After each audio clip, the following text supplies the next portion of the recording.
Hello everyone, so ito yung pinagawa naming room. Di pa tapos yung double wall. Ito pa lang. Kasi kinulang ng budget. Pero ngayon, napakainit sa labas. Tapos ito, napakainit. Pag-eksperimentohan natin ngayon kung paano siya mas mapapalamig. Okay?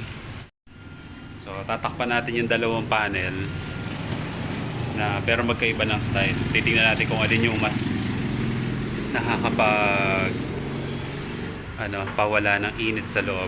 Okay? Ayan. So, ito yung didikit natin doon sa isang panel. By the way, dalawang foil nga pala to. Ayan. So, ito, didikit natin doon sa isang panel dyan. Na nakadikit ito doon sa Hardiflex. Ito naman doon sa metal stud natin didikit. Yung hindi nakadikit doon sa Hardiflex mismo. Tingnan natin kung alin yung mas nakakatanggal ng yung hindi madaling iinit itong side na to. Oh, ayan, ganyan ko sinampol. Yung isa nakadikit doon sa mismo Hardiflex. Tapos yung isa nakatapal naman dito sa mismong stud. Kasi pagka ito nawakan, sobrang init, nakakapaso. Mamaya natin malalaman kung iinit ba tong side na to o kung alin mas mainit, itong nakadikit o kaya itong merong gap. Ayan.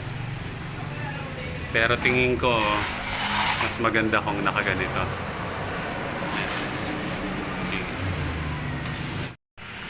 O, balik tayo. Hapon na, after 2 hours. Ito, mainit. Mainit pa rin, side na to. Ito, medyo mainit. Merong konti lang. Ito, wala. Ito, itong side na to, hindi mainit. Pero itong nakadikit, merong konti. Ito, wala rin. Siyempre ito wala lalo.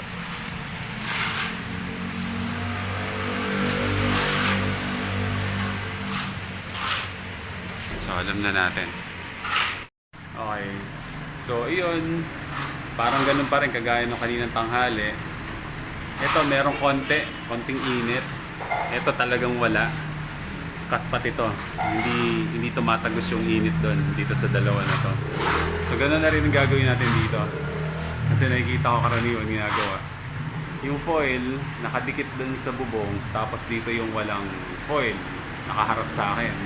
Pero ngayon, iyahang na lang natin yung insulator para hindi talaga tumatagos yung init.